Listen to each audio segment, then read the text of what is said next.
శ్రీమాత్రే నమః. సద్గురు జ్యోతిష్యాలయం 2025 నవంబర్ రాశి ఫలితాలని మనం ఇప్పుడు తెలుసుకోబోతున్నాం. ఈ జాతకం అంటే కూడా అందరికీ ఒక క్యూరియాసిటీ. ఈ నెల నాకు ఎలా ఉంటుంది, వ్యాపారం ఎలా ఉంటుంది, ఉద్యోగం ఎలా ఉంటుంది, ఆరోగ్యం ఎలా ఉంటుంది, నాకు చదువు ఎలా ఉంటుంది, భార్యాభర్తల మధ్య సఖ్యత ఎలా ఉంటుంది, ఇవన్నీ ఒక మిలీనియం క్వశ్చన్స్. రకరకాలైన ఛానల్స్, రకరకాలైనటువంటి మాటలు అన్నీ వింటూ ఉంటే దేనిని వినాలి, ఏది చేయాలి అనేది ఒక క్వశ్చన్స్తోనే అందరూ చూస్తుంటారు. గోచార గ్రహస్థితులు అన్నింటినీ దృష్టిలో పెట్టుకొని ప్రతి ఒక్క వ్యక్తి యొక్క స్త్రీ పురుషులు అందరినీ దృష్టిలో పెట్టుకొని చెప్పడం జరుగుతుంది. ఈ యొక్క జాతకం అనేది ఈ గోచార గ్రహస్థితి ద్వారా మీ వ్యక్తిగత జీవితానికి ఒక 30 నుంచి 40% మాత్రమే వర్తిస్తుంది. మీ యొక్క వ్యక్తిగత జాతకం తెలుసుకున్నప్పుడు మాత్రమే సంపూర్ణ ఫలితం అనేది వస్తుంది. మళ్ళీ చెప్తున్నాను, జాతకం అనేది పడుతున్న వర్షానికి ఒక గొడుగు మాత్రమే, కానీ జాతకం జీవితం కాదు. నేను ప్రతిసారి చెప్తూ ఉంటాను, మీరు మిమ్మల్ని నమ్మండి, మీ ఇష్టదైవాన్ని ప్రార్థన చేయండి, జాతకాన్ని ఒక అడిషనల్గా నిత్య జీవితంలో ఒక పార్ట్గా పెట్టుకోండి, కానీ జాతకమే జీవితం కాదు. ముందుగా మనం గోచార గ్రహస్థితి ప్రకారంగా 2025 నవంబర్ తులారాశి వారి యొక్క రాశి ఫలితాలు ఎలా ఉన్నాయని చూస్తే, గోచార గ్రహస్థితుల ప్రకారంగా సూర్య భగవానుడు 2-3 ఇంట్లో, చంద్రుడు ప్రతి 2.5 రోజుకి మారుతూ, కుజుడు 10వ ఇంట్లోను, బుధుడు 2వ ఇంట్లో, బృహస్పతి 8వ ఇంట్లో, శుక్రుడు 12వ ఇంట్లో, శని 5వ ఇంట్లో, రాహు 6వ ఇంట్లో, కేతు 12వ ఇంట్లో ఉన్నారు. ఈ గ్రహాలన్నీ కూడా ఈ స్థానంలో ఉండడం వల్ల గోచార గ్రహస్థితులను దృష్టిలో పెట్టుకొని ప్రభావం ఎలా ఉంటుందంటే, లాభం, సౌఖ్యం, ఆత్మవిశ్వాసం, ధన సంపద, వృత్తి వ్యాపారాలు, నాయకత్వ ఇవన్నీ కూడా పెరుగుతుంది. పోటీదారులపై విజయం సాధిస్తారని కూడా చెప్పడం జరుగుతుంది. ఏ వర్గాల వారికి ఎలా ఉంటుంది అనుకుంటే, ఉద్యోగం చేస్తున్నటువంటి ప్రభుత్వ ఉద్యోగస్తుల వారికి మీ శ్రమ ఫలిస్తుంది, పాత అడ్డంకులన్నీ కూడా తొలగిపోతాయి, ఉన్నతాధికారుల నుంచి సహకారం లభిస్తుంది, పదోన్నతి యోగం ఉంటుంది. అంతర్జాతీయ కంపెనీలో ఉన్నవారికి వేతనాభివృద్ధి లేదా ట్రాన్స్ఫర్స్ అయ్యే అవకాశాలు బాగా కనబడుతున్నాయి.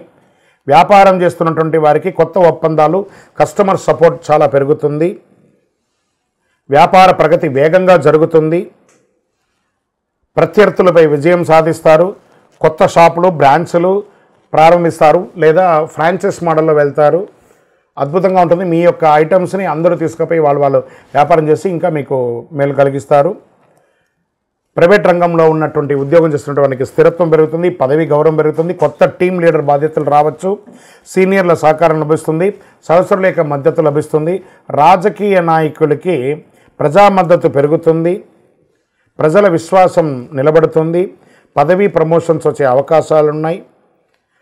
మీ వ్యాఖ్యల్లో జాగ్రత్త పడాలి, మాట్లాడేటప్పుడు ప్రజాక్షణంలో మాట్లాడేటప్పుడు జాగ్రత్త పడాలని కూడా చెప్పడం జరుగుతుంది. ఇంకా విదేశీయ కాంట్రాక్ట్స్, బిడ్డింగ్స్ అవన్నీ ఉంటుంది కదా, జాగ్రత్తగా ఉండాలి. ఎగుమతి, ఇంపోర్ట్స్, ఎక్స్పోర్ట్స్లో లాభప్రదమైనటువంటి విదేశీయ ప్రయాణాలు ఉండవచ్చు. ఐటీ రంగంలో ఉన్న వారికి కొత్త ప్రాజెక్టులు, ఆన్లైన్ ఆఫర్స్ వచ్చే అవకాశాలు బాగా కనబడుతున్నాయి. విద్యార్థులకి ఎలా ఉంటుందంటే, దీర్ఘశ్రద్ధ, కాన్సన్ట్రేషన్ పెరుగుతుంది, పోటీ పరీక్షల్లో విజయం సాధించే అవకాశాలు బాగా ఉన్నాయి. క్రీడాకారులకి శక్తి, ధైర్యం పెరుగుతుందని కూడా చెప్పచ్చు. గురుగ్రహం యొక్క ప్రభావం వల్ల రీసెర్చ్, ఉన్నత విద్య విజయాలు అద్భుతంగా ఉంటాయి. చాలా మంచి రీసెర్చ్ సెక్టర్ చేసే వాళ్ళకి వీళ్ళకందరికీ కూడా మంచి ఫలితాలు పొందే అవకాశాలు ఉన్నాయి. రైతులకి మిశ్రమ ఫలితం అని కూడా చెప్పచ్చు. కుటుంబ స్త్రీలకి వారి కుటుంబంలో ఆనందంగా ఉంటారు. పిల్లల యొక్క దీంట్లో చాలా చక్కగా విజయాలు సాధించే అవకాశాలు ఉన్నాయి. స్త్రీలు గర్భాధారణ అయ్యే అవకాశాలు బాగున్నాయి. సంతాన యోగం కూడా బాగా కలిసి వస్తుందని కూడా చెప్పడం జరుగుతుంది. మార్కెట్ రీసెర్చ్ చేసే వాళ్ళకి రియల్ ఎస్టేట్లో కొత్త ఒప్పందాలు వేసుకునే అవకాశాలు బాగా ఉన్నాయి. ధైర్యంగా ముందుకు తీసుకువెళ్తారు. మీ యొక్క జీవితంలో ఆరోగ్యం పట్ల కాస్త మెలకు అవసరం. ఒక శస్త్రచికిత్స మాత్రం అవకాశాలు ఉన్నాయని కూడా చెప్పడం జరుగుతుంది. ఒత్తిడి బాగా పెరుగుతుందని కూడా చెప్పడం జరుగుతుంది. కాస్త జాగ్రత్త పడండి. ఈ నెల అదృష్టం కలిగించే యొక్క రంగు గులాబీ, సంఖ్య 6, అదృష్ట సంఖ్య, దిక్కు వచ్చి తూర్పు దిక్కు, శుభ సమయం 8 నుంచి 9:30 వరకు. ఉదయం ఏదైనా ప్రయత్నం చేయండి, చక్కగా ఉంటుంది. శుక్రవారం రోజు లక్ష్మీదేవి పూజ చేయండి, తెల్ల పూలతో దీపారాధన చేయండి. ఓం స్రం శ్రీం శ్రీయై నమః అనే మంత్రాన్ని 108 సార్లు జపం చేయండి. మీ యొక్క వయస్సు ఎంత ఉందో అన్ని దీపాలని కార్తీక మాసం కాబట్టి దేవాలయానికి వెళ్ళి మీ వయస్సుతో యొక్క మట్టి ప్రమిదలో నువ్వుల నూనె వేసి దీపం వెలిగించండి. ఇంకను మీ యొక్క వ్యక్తిగతమైనటువంటి జాతకం తెలుసుకోవడానికి మీ పేరు, మీ date of birth, time of birth, place of birth 9000077149కి వాట్సాప్ చేయండి. మేము మీకు రిప్లై ఇస్తాం. ఇంకను ద్వాదశ రాశి ఫలితాలన్నీ కూడా చూస్తున్నటువంటి ప్రేక్షక మిత్రులందరికీ కూడా మా టీవీ ఛానల్లో వస్తున్నటువంటి కార్యక్రమాలన్నీ మీకు నచ్చుంటాయి అనుకుంటున్నాను. ఒకసారి లైక్ చేయండి, సబ్స్క్రైబ్ చేయండి, మీ మిత్రులకు అందరికీ కూడా షేర్ చేయండి. వందే మాతరం, వందే మాతరం, వందే మాతరం. చంద్రమౌళి వెంకటేష్ శర్మ గురుస్వామి శరణం అయ్యప్ప. తిరుపతికి వచ్చినప్పుడు మన అయ్యప్ప స్వామి వారి 18 అవతారముల దేవాలయం జీవకోన అనే ఒక ప్రాంతంలో ఉంటుంది. కపిల తీర్థానికి దగ్గరలో రైల్వే స్టేషన్ నుండి బస్టాండ్ నుండి 3 కిలోమీటర్ దూరంలో ఉంటుంది. మన దేవాలయంలో అడుగుపెట్టి ప్రదక్షిణం చేసి మొక్కుకున్న వాళ్ళ కోరికలన్నీ కూడా నెరవేరాయి. ఎంతోమంది మాకు చెప్పున్నారు. రండి, దర్శనం చేసుకోండి. విజయవస్తు. శరణమయ్యప్ప. శ్రీమాత్రే నమః. అందరికీ దీపావళి శుభాకాంక్షలు. ఫస్ట్ సద్గురు జ్యోతిషాలయం నుండి దీపావళి శుభాకాంక్షలు. మా టీవీ ఛానల్ ద్వారా చూస్తున్నటువంటి ప్రతి ప్రేక్షక మిత్రులకి, భగవద్బంధువులందరికీ కూడా దీపావళి శుభాకాంక్షలు. అందరికీ ఉన్నటువంటి ఒక చిరు రెగ్యులర్గా అన్ని టీవీల్లో అన్ని ప్రవచనకర్తలు అందరు గురువులు చెప్తున్నదే, కొంచెం మనం కూడా మన ఛానల్ ద్వారా కూడా కొంచెం తెలుసుకునేటట్టుగా బాగుంటుంది అనే ఒక చిరు ప్రయత్నంలో దీపావళి అంటే ఏంటి, దీపావళి రోజు ఏం చేయాలి, దీపావళి రోజు ఏ పూజ చేయాలి, ఈ దీపావళి ఎప్పుడు వచ్చింది, పటాకులు కాల్చొచ్చా కాల్చకూడదా, ఏ పూజ చేయాలి, ఇవన్నీ కూడా ఆలోచన ఉంటుంది. దీపావళి అంటే దీపపు ఒక వరసను దీపావళి అంటారు. నరకాసురుని యొక్క వధమైన తర్వాత, ఆ నరక చతుర్దశి అయిన తర్వాత వచ్చే రోజుని దీపావళి. ఆ నరకాసురుని సంహరించిన తర్వాత అమ్మవారు ఈ ప్రపంచం అంతా కూడా ఆనందపడింది. దాంతో దీపాలు వెలిగించి అందరూ కూడాను ఆనందాన్ని పొందినటువంటి దాన్ని దీపావళి అంటారు. ఆ రోజు నుంచి మొదలు పెడితే కార్తీక మాసం మొదలయ్యి చక్కగా కార్తీక మాసం, ధనుర్మాసం అంతా కూడాను ప్రతి ఇంటిలోనూ గడప దగ్గర, తులసి కోట దగ్గర, అన్ని చోట్ల ఉసిరి చెట్టు దగ్గర, రాగి చెట్టు దగ్గర అందరూ కూడా దీపాలు పెడుతుంటారు కదా. ఈ దీపాలు వరుసగా పెట్టేదాన్ని దీపావళి, దీప వరుసను దీపావళి అంటారు. ధన్తెరస్, అమ్మవారు లక్ష్మీవారు, కొంతమంది ఈ దీపావళి రోజు చక్కగా లక్ష్మీ పూజలు చేస్తూ ఉంటారు, కొత్త వ్యాపారాలు ప్రారంభిస్తూ ఉంటారు. మరి దీపావళి రోజు ఏం చేయాలి గురుగారు అనంటే తైల అభ్యంగన స్నానం చేయాలి అంటారు. పెద్దవాళ్ళు ఉంటారు కదా, ఇంట్లో పెద్దవాళ్ళు ఒక చోట కూర్చొని ఉంటారు. పిల్లలందరినీ కూడా అక్కడ కూర్చోబెట్టి వాళ్ళకి నువ్వుల నూనె రంగరించి పటాకులు ఇచ్చి కాల్చమని చెప్పి, తర్వాత స్నానం చేసి వచ్చి కొత్త బట్టలు వేసుకొని ఇంట్లో పూజ, లక్ష్మీ పూజ చేయడం, దేవాలయాలకు వెళ్ళడం, పెద్దవాళ్ళందరూ కూడా చిన్నపిల్లలకి ఆశీస్సులు ఇస్తూ వాళ్ళకి గిఫ్ట్స్ అంతా కూడా ఇవ్వడము, ఇవన్నీ చేయడం. ఒకటి, సాయంత్రం అవ్వగానే చక్కగా వారి పాఠ్య పుస్తకాలను ఒక 2 నిమిషాలు 5 నిమిషాలు చదవడం. ఎందుకంటే లక్ష్మీప్రదం అంటారు. ఆ రోజు పుస్తకం చదవడం లేదా ఒక శ్లోకం నేర్చుకోవడం, ఒక పూజ చేయడం అనేది లక్ష్మీప్రదం అంటారు. అంత అద్భుతమైనటువంటి రోజు. మరి ఆ రోజు ఇంట్లో ఏమేమి చేయాలంటే తెల్లవారు మాకు స్నానం చేసి ఇల్లంతా కూడా ఆడవాళ్ళంతా కూడా చక్కగా కడిగేసి చేసుకొని చక్కగా గడపకంతా కూడా పసుపు రాకి, మగవాళ్ళందరూ ఆకులు, మామిడి ఆకులు అన్నిటి కూడా కట్టి, తోరణాలన్నీ కూడా కట్టేసి చక్కగా పైన మన ఇంటి పైన ఓంకార ధ్వజారోహణం చేసి అద్భుతమైనటువంటి ఒక హైందవ సంప్రదాయాన్ని విట్టగా ప్రతి ఒక్కరికి శుభాకాంక్షలు తెలియడం. ఎందుకు ఈ శుభాకాంక్షలు చెప్తున్నారంటే, మనం కొన్ని రోజులుగా కొంతమందికి మాట్లాడకుండా ఉంటాం చూస్తారా, ఒక్కసారి మీరు ఎప్పుడరా ఫోన్ చేస్తారా అని ఎదురు చూస్తుంటారు. వాళ్ళతో ఒక్కసారి మాట్లాడండి. శుభాకాంక్ష తెలవగానే మళ్ళీ ఆ దీపకాంతి పెరిగినట్టు వాళ్ళ జీవితంలో, మీ జీవితంలో ఒక ఆనందాన్ని తెచ్చే ఒక అద్భుతమైనటువంటి రోజే ఇక దీపావళి రోజు. ఈ దీపావళి రోజు చాలామందికి ఒకటి ఉంది, గురుగారు పటాకులు కాల్చకూడదు, పొల్యూషన్ అంట కదండి, కాలుష్యం కదనండి. ఏమండి, పటాకులు కాలుస్తే కాలుష్యం ఏంటండి? మోటార్లు, ఇండస్ట్రీలు, ఫ్యాక్టరీలు, కార్లు, స్కూటర్లు, ఇన్ని పొల్యూషన్తో మనం పడుతున్నాం.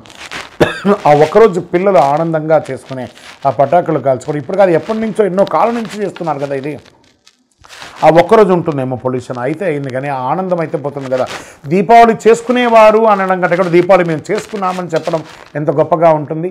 ఈ 2025 దీపావళి ప్రతి ఒక్కరి యొక్క జీవితంలో ఆనందాన్ని కలిగించాలని, అద్భుతాన్ని కలిగించాలని భగవంతుడి దగ్గర ప్రార్థన చేసుకుంటూ, అఖిలాండ కోటి బ్రహ్మాండ నాయకుడైన శ్రీ ధర్మశాస్త్ర అయ్యప్ప స్వామి వారి యొక్క సంపూర్ణ అనుగ్రహం ఉండాలని, దీపావళి అప్పుడు పెద్దవాళ్ళందరూ చిన్నపిల్లలు పటాకులంతా కాల్చినప్పుడు జాగ్రత్తగా వారి మీద దృష్టి పెట్టండి. ఎందుకంటే పట్టు చీర కానీ పట్టు లంగాలని ఆడపిల్లలంతా వేసుకుంటుంటారు. చిన్నపిల్లలు చేయి కాల్చుకోకుండా కొంతమంది పిల్లలు చేతితో కాల్చుతుంటారు. వాటన్నిటిని పెద్దవాళ్ళుగా ఉండి మనం దగ్గర ఉండి ఈ దీపావళి పండుగను ఆనందంగా సంతోషంగా జరుపుకోవాలి. విజయోస్తు. శరణమయ్యప్ప స్వామి, శరణమయ్యప్ప అఖిలాండ కోటి బ్రహ్మాండ నాయకునే శరణమయ్యప్ప. కార్తీక మాసం వచ్చేసింది, మార్గశిర మాసం వచ్చేసింది. అయ్యప్ప స్వామి ఉభయ తెలుగు రాష్ట్రాలే కాకుండా దేశ విదేశాల్లో ఎక్కడ చూసినా అయ్యప్ప స్వామి వారి యొక్క పూజలు, దీక్షలు, శబరి యాత్రలు అన్ని రకాలైనటువంటి మొదలైంది. మన యొక్క ఛానల్ ద్వారా ఇంక కొంచెం రీచ్ అవ్వాలని చాలామంది మాల వేసుకున్న వాళ్ళకి ఎన్నో ధర్మ సందేహాలు ఉన్నాయి. వాళ్ళ యొక్క దీక్ష ఎలా చేయాలి, అయ్యప్ప స్వామి అంటే ఏంటి, ఈ దీక్షలో ఏమేమి చేయాలి, పూజ అంటే ఏంటి, యాత్ర అంటే ఏంటి, మంత్రాలు అంటే ఏంటి, యొక్క గురుస్వామి అంటే ఎవరు, అయ్యప్ప స్వామి అంటే ఎవరు, ఈ దీక్ష అంతా ఏంటి, ఎలా చేయాలి, ఎప్పుడు చేయాలి, ఎందుకు చేయాలి, ఈ యొక్క దీక్షలో వచ్చినటువంటి మార్పు నిత్య జీవితంలో ఏమైనా ఉందా, లేదా దీక్షలో స్త్రీల యొక్క ప్రాముఖ్యత ఏమైనా ఉన్నాయని వీటన్నిటినీ చాలా ప్రశ్నలతో ఉన్నటువంటి వారికి అందరికీ కూడా ఇది ఒక మంచి ప్లాట్ఫామ్. ప్రతి ఒక్కళ్ళు దీన్ని చూడండి. చూసిన వాళ్ళు మీకు నచ్చిందంటే మీ మిత్రులకి, మీ స్నేహితులకి షేర్ చేయండి. ఇది ఆధ్యాత్మికమైనటువంటిది కదా. మన ఛానల్ పక్కనే గంట గుర్తుంది కదా, దానిలో ఒక గంట కొట్టేసాను గట్టిగా, అన్నీ కూడా మీకు వచ్చేస్తుంది. మన ఛానల్ని సబ్స్క్రైబ్ చేసుకోండి. శరణమయ్యప్ప. అయ్యప్ప దీక్షలో ఉన్న వాళ్ళు రోజుకి ఎన్నిసారి భోజనం చేయాలి? ఏకభుక్తం, ఒకటేసారి భోజనం చేయాలని చెప్పారు. దొరికింది కదా అని చెప్పి ప్లాట్ఫామ్ వెంబడి రోడ్ల మీద నిలబడుకొని తినడాలు, ఎక్కడ పడితే అక్కడ తినడాలు, ఉదయం ఒక టిఫను, మధ్యాహ్నం భోజనం, రాత్రి భోజనము, మళ్ళీ దీక్షలో ఆయిల్ ఫుడ్స్ అన్నీ తిని ఉపయోగం లేదు. మరి దీక్ష తీసుకుని లాభమైంది. ఏకభుక్తం చేయాలి, అది కూడాను స్పైసీ లేకుండా, గార్లిక్ ఆనియన్ లేకుండా, ఏ విధమైనటువంటి రజోగుణ పూరితమైనటువంటి లేకుండా మంచి సాత్వికమైనటువంటి ఆహారాలు తినాలి. వీలుంటే సాయంత్రం పూట పండ్లు పలహారాలు మాత్రమే తీసుకోవాలి. విజయోస్తు. అయ్యప్ప స్వామి వారి చిన్ముద్ర మన మాలలోనే ఏం చెప్తున్నాం? జ్ఞానముద్రాం, శాస్త్రముద్రాం, గురుముద్రాం నమామ్యహం, వనముద్రాం, శుద్ధముద్రాం, చిన్ముద్రాం నమామ్యహం. చిన్ముద్ర అంటే ఇది బొటన వేలుని, ఈ వేలుని తీసుకొని ఇలా పెట్టడం వల్ల ఏమవుతుందంటే ఆరోగ్యపరమైనటువంటి ఫలితాలన్నీ కూడా ఇందులో ఉంటాయి. మనం కూడా నిత్య జీవితంలో రోజు ఒక్క ఇలా పెట్టి చూడండి, నఖశిఖ పర్యంతం మన యొక్క నరాలన్నీ కదులుతున్నటువంటి ఒక ఫీలింగ్ ఉంటుంది. స్వామివారి దాంట్లో చిన్ముద్ర అంటే ఇదే అనమాట. దీన్నే చిన్ముద్ర అంటారు. ఈ చిన్ముద్ర అందమైనటువంటి ముద్ర, చిన్న అంటే చిన్నది, అందమైనటువంటి ముద్ర, ఆరోగ్యాన్ని ఇచ్చే ముద్ర కాబట్టి ఇది స్వామివారు ఎంచుకున్నారు ఆ చిన్ముద్రను. శరణమయ్యప్ప.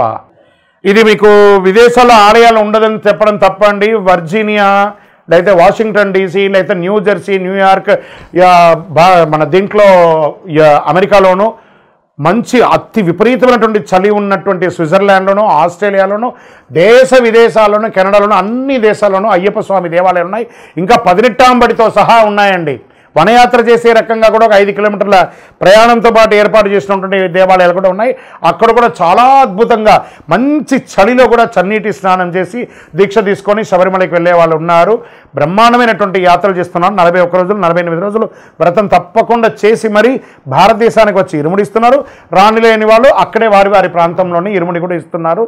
శరణమయ్యప్ప. ఏమంటే అయ్యప్ప మాల వేసుకున్న వాళ్ళు మా ఇంట్లోనే పూజ చేసుకోవాలా, లేదా బయట ఎక్కడన్నా పూజ చేసుకోవాలా? ఇది ఒక మిలియన్ ప్రశ్న. మీరు మాల వేసుకునేది ఎవరి కోసం? ఇక్కడ ఒక ప్రశ్న ఉంటుంది. మనం నమ్మిన వాళ్ళు తల్లిదండ్రులు, మనల్ని నమ్మిన వాళ్ళు భార్య పిల్లలు. మనం వీళ్ళ కోసమే మనం దీక్ష తీసుకుంటున్నాం కాబట్టి ఎక్కడో మండపంలో వేసుకుంటాం, మేము సన్నిధానంలో చేసుకుంటే భార్య పిల్లలు ఏం కావాలి? 48 రోజులు మీరు దీక్ష తీసుకొని ఉండగా 150 కోట్ల మందిలో అయ్యప్ప స్వామి మిమ్మల్ని ఎంచుకున్నాడు. ఆ పవిత్రమైనటువంటి మాల మీ మెడ మీద పడింది. మీకు సేవ చేసుకునే భాగ్యాన్ని మీ తల్లిదండ్రులకి, మీ భార్య పిల్లలకి మీరే కదా ఇవ్వాలి. కాబట్టి ఇంట్లోనే పూజ చేసుకోవాలి. మాకు వసతులు తక్కువ ఉన్నాయండి, అబద్ధం అండి. ఈరోజు ప్రతి ఒక్కరి ఇంట్లోనూ ఎక్స్ట్రా రూమ్ ఉన్నాయి. ఆ సపరేట్గా రూమ్లో పెట్టుకొని చక్కగా పూజ చేసుకోవచ్చు.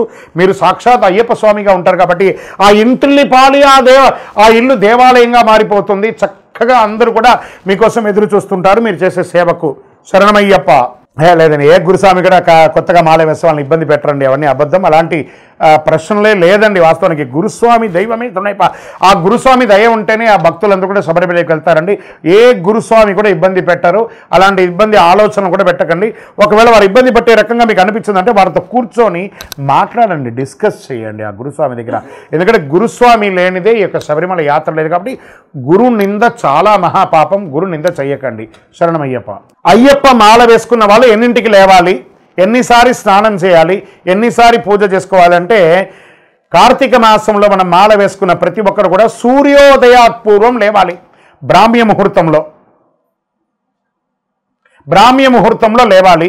ఈ బ్రాహ్మ్య ముహూర్తం అయిన తర్వాత తెల్లవారుజామున 4ంటికి నిద్ర లేవడం, తర్వాత చన్నీటి స్నానం చేయడం, ఒక్కసారి ఉదయం ఒక్కసారి సాయంత్రం.